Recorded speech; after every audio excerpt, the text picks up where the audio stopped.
तो इस समय भाई चलो कराता हूँ मैं आपको खूबसूरत तराई के इस क्षेत्र से, तराई के इस क्षेत्र का मैं आपको दर्शन कराता हूँ कि जो लोग बाहर हैं तो अपने तराई के क्षेत्र को देख ले भाई, कितना मस्त लग रहा है इस समय है। तो इस समय धूप भी बड़ी मस्त आ रखी है और इस समय साफ वहाँ गुमखाल भी बिल्कुल साफ दिखाई दे रहा है। और इस समय पहाड़ों में लगभग घास का काम ख़त्म हो गया, थोड़ा बहुत मतलब 60% ख़त्म हो गया और अब बुआई का काम हो रहा है क्योंकि गेहूँ, मसूर और जौ। अभी मैं दिखाता हूँ, वहाँ पे एक जोड़ी के बैल हैं और इधर हमारे चाचा जी, मैं इधर भी आपको दिखाता हूँ।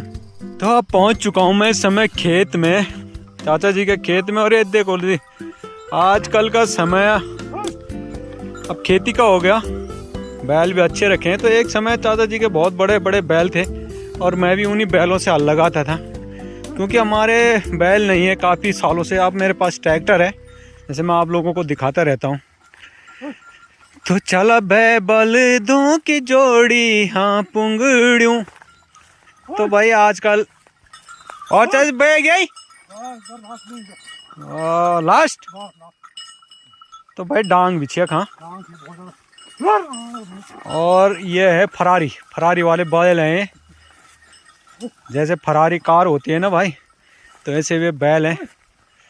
तो चलो भाई दोस्तों, इस समय मैं जा रहा हूँ अपनी दुकान पे और यहाँ पे हमारे चाचा श्री हल लगा रहे हैं। देख रहे हो बैल, इन्होंने बैल वहाँ से हैं, इनके ससुराल से आए हुए हैं। तो भाई सामने का ससुराल का यही फायदा होता है कि बैल भी मिल जाते हैं। लड़की तो मिली हुई है, लेकिन बैल भी मिल जाते हैं, फिर कभी कभार काम धाम करने के लिए भी आ जाते हैं। और इस समय चाचा जी का ये आखिरी खेत है। कदा पुंगड़ा क्या थी बस। तो भाई यहाँ पे बिल्कुल कर देते थे हमारे चाचा श्री, इनकी इतनी खेत थे कि ये सरकार को टैक्स देते थे। लेकिन अब लगा लो लगभग इनके कदा 350 नाली 2.5 एकड़। तो 2.5 एकड़ छोड़ के लोग अपने 100, 20, 30 गज 50 गज में जा रखे हैं वहाँ देहरादून दिल्ली, 250 गज 2.5 एकड़ छोड़ करके हैं। तो ऐसी स्थिति आ गई है हमारे पहाड़ों की। तो चलो भाई दोस्तों, हमारे खूबसूरत तराई का क्षेत्र, और मुझे भी आज एक प्रोग्राम में जाना है, तो मैं भी बिल्कुल रेडी होके आ रखा हूँ। क्योंकि कहीं लोग मेरे इस टी शर्ट पे और उस पर कमेंट भी करते हैं कि एक ही टी शर्ट में आप दुनिया भर के ब्लॉग बना लेते हो। तो भाई कपड़े कुपड़े तो कोई बात नहीं है, जो मैं कह रहा हूँ, जो मैं बोल रहा हूँ आप उसको देखिए ना। तो एक भाई था हमारा कह रहा था भाई एक ही टी शर्ट में बना लेते हो। तो आज जाना हमने सीधे इधर पोखड़ा में एक बाबूजी हैं, उनके आज यहाँ से 20-25 साल बाद यहाँ से उनका ट्रांसफ़र हुआ, तो छोटी सी पार्टी दे रहे हैं, तो हम उनको मिलने जा रहे हैं आज पोखड़ा। तो चलो भाई दोस्तों, अब चलते हैं सीधे पोखड़ा।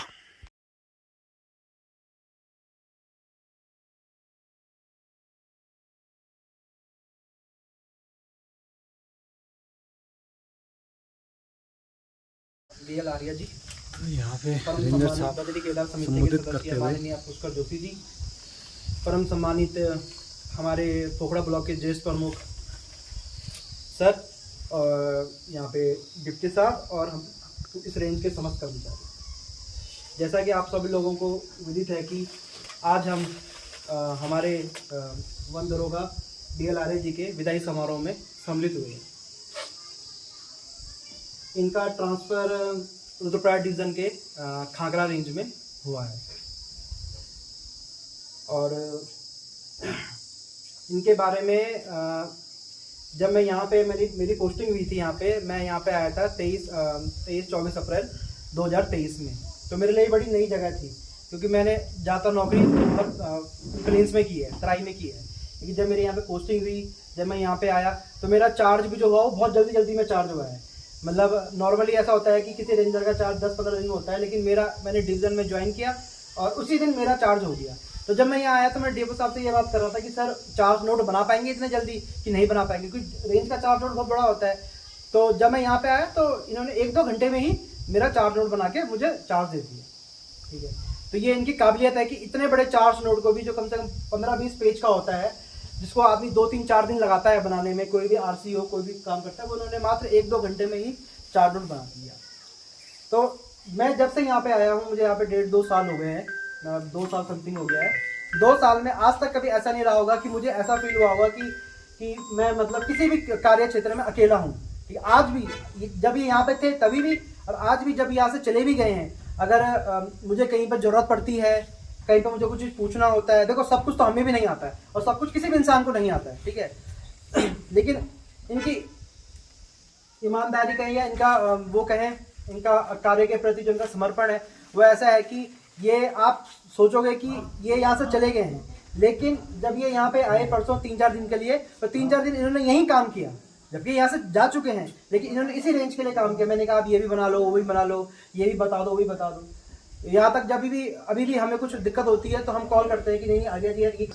बाद बाकी मैं आर्या जी का और आर्या जी की फैमिली को उज्जवल भविष्य की कामना करता हूँ, इनके स्वास्थ्य की कामना करता हूँ, ठीक है। यहाँ पे ये खुश रहे, निरोग रहे और हमेशा क्या उसका नाम ऐसे ही तत्परता से काम करते रहें और अपना सानिध्य, अपना प्यार, प्रेम, ठीक है, अपना आशीर्वाद इस हम पे और इस डिपार्टमेंट में बना के रखें। धन्यवाद। ओके। तो आज मंच पे बैठे हुए आदरणीय हमारे आर्या जी और बद्री केदारनाथ समिति के सदस्य और हमारे रेंजर साहब और डिप्टी साहब और यहाँ पे तमाम जितने भी अधिकारी कर्मचारी गण आए हुए यहाँ पे आज हमारे आर्या जी का जो विदाई समारोह है। तो आज जितने भी लोग हैं अभी तक जिन्होंने भी यहाँ पे संबोधन किया है, तो सारे चीज़ उन्होंने बता दिया है कि हमारे आर्या जी कैसे हैं। और मैं भी उनको अपना बड़ा भाई मानता हूँ कि मेरे बड़े भाई कल आके कह गए थे कि थोड़ा वहाँ पे आना, तो मैं आ गया। वैसे मैं इधर उधर कम ही जाता हूँ, लेकिन इतने सालों से मैं उनको जानता हूँ। मुझे भी 10 साल हो गए यहाँ पे जनप्रतिनिधि के रूप में। और जब भी मैं यहाँ उनके पास आया, किसी भी समस्या का समाधान उन्होंने किया। और इतने प्रिय जो उनका भाषा शैली है और जिस प्रकार से उन्होंने कार्य किया, तो उसके लिए उनको हार्दिक शुभकामनाएं। और वो जिस जगह जाएं उस जगह भी अच्छा कार्य करें। और मां नंदा की इस धरती से मैं उनके लिए प्रार्थना करूंगा कि उनका स्वास्थ्य वो भी अच्छा बना रहे और वो अपने कार्यकाल वहाँ जितना भी उनका कार्यकाल बचा है वहाँ तो अच्छा निभाएं। और भगवान उनको हमेशा स्वस्थ रखे, मां नंदा उनको स्वस्थ रखे और मां नंदा उनको आशीर्वाद बनाए रखे। क्योंकि ये धरती इधर की मां नंदा की धरती है और माँ दीवा भगवती की धरती है। तो माँ दीवा भगवती और मां नंदा से मैं प्रार्थना करूंगा और इसी के साथ भी मैं अपने वचनों को यहीं पे विराम भी दूंगा। नमस्कार। परिवार की ओर से हम सभी प्रार्थना करेंगे, भगवान श्री बद्री केदार का नाम लेंगे कि हमारे जो दीवान जी हैं BL आर्या जी, उनके कुशल में भविष्य, उनके स्वास्थ्य और उनके परिवार के साथ अब वो अपना समय अच्छे से बिताएंगे। तो हम सभी आशा करते हैं कि वो अपना जीवन कुशल में और मंगलमय तरीके से व्यतीत करेंगे। धन्यवाद। तो अब श्री BL आर्या जी से मैं निवेदन करता हूँ कि आप भी 2 शब्द कहेंगे कुछ। धन्यवाद अमित जी। श्री बद्री केदार मंदिर समिति पूर्व जिला पंचायत सदस्य, यहाँ पर उपस्थित ज्येष्ठ प्रमुख श्री नेगी जी, मेरे साथी उपवन क्षेत्राधिकारी श्री शाह जी, बंदरोगा श्री मनोहर सिंह रावत जी, नए आगंतुक दीवान जी श्री टमटा जी, मेरे प्रिय साथियों, मैं सर्वप्रथम नमन करता हूँ दिया माँ भगवती की इस पावन धरती पोखड़ा को। मैं 2004 में यहाँ पे ठीक सितंबर 2004 में इस पोखड़ा की धरती में आया था। पौड़ी में मैंने 15 साल की सर्विस की थी और 15 साल बाद शहर से और सीधा पोखड़ा आया था। जिस दिन मैं यहाँ आया था सतपुली तक तो मैं ठीक ठाक आया, लेकिन एकेश्वर बैंड से जैसे ही मैं अंदर को आया तो मैं उस दिन रोया था कि कहाँ मैं शहर से और किस जगह जा रहा हूँ। आया धीरे धीरे मेरी शुरू की जो पोस्टिंग है, मैं 2 साल कर्नूली बीट में रहा। सबसे विचित्र बात यह है कि एक तो उतनी दूर से आया, ऊपर से कर्नूली बीट में गया, शहर से एकदम से दुर्गम में गया, अति दुर्गम में। और वो जमाना था कि कर्नूली से सुबह तिमली खाल तक जाती थी बस, 7 बजे बस छूटती थी। मैं कुंडली से 3 किलोमीटर खड़ी चढ़ाई पैदल चल के 7 बजे बस पकड़ने तिमलीखाल आता था, और सतपुली से 12:30 बजे तिमलीखाल के लिए बस आती थी।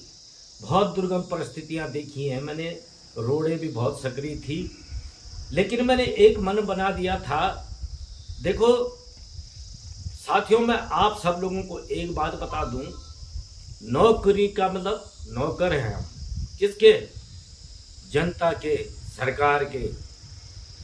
मैं अपने घर में आज की तारीख में भी मान्यवर, मैं आपको बता दूं, मेरे बच्चे कहते हैं कि आज तो छुट्टी है, घर रहो। मैंने कहा क्या सरकार आज मुझे दिहाड़ी नहीं देगी? अरे आज की भी मुझे दिहाड़ी दे रही है सरकार। तो सरकारी नौकरी का मतलब हम सरकार के नौकर हैं। अब सरकार कौन है? जनता है, आप हैं, हम हैं, सब हैं। तो मैंने ये उद्देश्य बना दिया था, चाहे जैसी भी परिस्थिति होगी मैं यहाँ पे मन लगा के काम करूँगा, जम के काम करूँगा। धीरे धीरे भगवान बद्री विशाल का ऐसा आशीर्वाद हुआ, मैं 2 साल फील्ड में रहा। कुंडली बीट में भी मैंने इतना अच्छा सामंजस्य और वहाँ क्षेत्र के लोगों ने मुझे नहीं छोड़ा। कुंडली, सिमड़ी, कांडा, जितने गांव हैं उस क्षेत्र के, उन्होंने कहा नहीं हम तो रेंज ऑफिस में जाएंगे और वहाँ हल्ला मचाएंगे कि आप जैसा आदमी यहाँ से नहीं जाना चाहिए। फिर मैंने उनको बहलाया फुसलाया, मैंने कहा मैं कुछ दिन के लिए जा रहा हूँ, वहाँ पे परमानेंट दीवान जी आएंगे और मैं फिर इस क्षेत्र में आऊँगा। धीरे धीरे जो है मैं 6 महीने तक मैंने बीट भी चलाई, 3 बीटें चलाई। तब देवगढ़ और क्षेत्र एक ही बीट थी। भाइयों आज की डेट में तो बहुत सुविधा हो चुकी है, क्षेत्र और देवगढ़ी एक ही बीट थी, और तब वो मेरे ज़माने में क्षेत्र बीट के नाम से थी। मैंने वो बीट, ग्वारी बीट और कुंडली बीट, 3 बीट एक साथ चलाई 6 महीने तक। और ऑफिस भी, लोग शनिवार को घर जाते थे और मैं शनिवार को फील्ड में जाता था, इतवार को फील्ड में घूमना, फिर सोमवार को भी फील्ड में घूमना और मंगलवार को ऑफिस आता था। मतलब इस प्रकार से मैंने काम किया है। धीरे धीरे लोगों को पता लगा, तो मैंने कहा भाई क्या करें भाइयों। नहीं, रेंजर साहब ने कहा कि 6 महीने बाद मेरी बीट से भी जो है ऑर्डर कर दिया कि आप परमानेंट ऑफिस ही में रहोगे। बीट का चार्ज मिल गया। जब लोगों को पता चला, करीब 3000 की हुई थी उस दिन, मुझे आज भी याद है। और 2500 लोगों ने हल्दी लगाई। मैं जब कुंडली गांव से ऊपर आ रहा था तो लोग ऐसे रास्ते में खड़े थे प्लेट लेके और हल्दी लेके। तो बोलने का मतलब ये है कि मैंने इतना वो बनाया यहाँ पे। फिर रही बात, ये सब ऐसे ही नहीं हुआ होगा, जब मैंने कुछ किया होगा, काम किया होगा, ऐसे नहीं कि कोई मेरी शक्ल से किया। रही बात काम की, मुझसे ज़्यादा मैं अगर अपने मुंह से कहूँगा तो अच्छा नहीं होगा, लेकिन जो हमारे सम्मानित जनप्रतिनिधिगण हैं यहाँ पे, आज सुबह देखो मेरे जो पूर्व प्रमुख जी हैं, सम्मानित श्रीमती जोशी जी, आपकी धर्मपत्नी जी पूर्व प्रमुख हैं, उन्होंने जब आज सुना तो वो स्पेशली, और एक प्रधान जी कौन थे वो मेरे को मिलने स्पेशल रूम पे आए। वो कहीं मीटिंग में जा रहे थे, उन्होंने कहा हमें आना था आपकी विदाई में, लेकिन हम स्पेशली आपको मिलने के लिए आए हैं। तो बोलने का मतलब ये है कि मैंने रात दिन करके यहाँ पे मेहनत की है। साथियों मैं आपको ये भी बता दूं, सबसे बड़ी बात ये है कि मैंने वो दौर देखा है कि सन 83-84 की जिनकी नौकरी थी, उन लोगों ने भी मेरे साथ काम किया है। मुझे उनके साथ काम करने का सौभाग्य प्राप्त हुआ है। और आज आप नई जनरेशन जो 22-23 में भर्ती हैं, आप लोगों के साथ भी काम करने का मौका है। रही बात व्यवहार की, 20 साल भाइयों ऐसे ही नहीं टिकता है एक जगह पे आदमी। कैसे कैसे रेंजर साहब हैं, ये थोड़ा सा तेज स्वभाव के हैं, लेकिन मैं भी उनकी सुनता था। अब सुननी पड़ती है, अधिकारी हैं वो, भाई उम्र में हमसे छोटे हैं, लेकिन इसका मतलब ये थोड़ी है भाई पद तो पद है, हमारे अधिकारी हैं, लेकिन मैं उनको भी थोड़ा सा वो कर लेता हूँ, कंट्रोल करता हूँ कि सर यहाँ पे ऐसा नहीं। और मैं झूठ नहीं कहूँगा, वो भी बेचारे बहुत सम्मान देते हैं, मानते भी हैं। कई बार वो ताव में आ जाते हैं कर्मचारी के विरुद्ध या किसी के विरुद्ध, लेकिन जैसे ही पर इतना जरूर है कि वो एक बार मुझसे जरूर पूछते हैं कि दीवान जी इसमें कैसे करना है। तो ऐसे ही बहुत सारे काम ऐसे हैं कि जो मैंने अधिकारियों को भी सजेस्ट किया, कंट्रोल किया। मेरे एक रेंजर साहब थे, समर्पण करना पड़ेगा, त्याग करना पड़ेगा। मेरा एक सिद्धांत रहा है नौकरी के दौरान, आज की तारीख में भी है, सर जानते हैं 2 साल से मेरा कभी जो है सुबह मतलब दिन में मेरे घर से कभी फोन नहीं आता, पर्सनल फोन। बिल्कुल फिक्स टाइमिंग थी। मैं अपने घर में बच्चों को बोलता था कि आपको बहुत इमरजेंसी होगी तभी दिन में कॉल करना, नहीं तो मेरे दिन भर फोन इतना बिजी है कि पब्लिक का है, ऑफिस का है, अधिकारियों के हैं, तुम्हारा फोन कहाँ गम मारता रहूंगा मैं, नहीं कुछ सुनता था, फिर मुझे काम भी करना है। तो मैंने उनको टाइमिंग दे रखी थी कि 9:30 और 10 बजे के बीच अगर मेरा फोन नहीं आया रात को तब कॉल करना, नहीं तो मैं अमूमन 9:30 और 10 बजे के बाद ही घर फोन करता था। तो मेरा कुल मिला के ये सब बातें आप लोगों को, खास करके जो मेरे नए भाई हैं, जितने भी नई तैनाती वाले हैं, इनको ये सब सुनाने का मकसद ये है ना। तो मैं अंत में इस पोखरा की धरती को नमन करता हूँ। मेरा जीवन का आधा सफ़र यहीं तय हुआ है। बहुत लंबा कार्यकाल हुआ, 20 साल अपने आप में, लेकिन सबसे बड़ी बात यह है कि मुझे कभी उबाऊ नहीं हुआ। ऐसा नहीं हुआ कि यार मैं पोखरा में हूँ, इतनी दूर हूँ। मेरे बच्चे तक ये कहते थे, जब मेरे बच्चे यहाँ पे आए साहब, माने वाले 1-2 बार मेरे बच्चे 2-3 बार आए, उन्होंने यहाँ दे देता हूँ आप सभी लोगों को बहुत बहुत बधाई। आज विदाई समारोह में यहाँ पे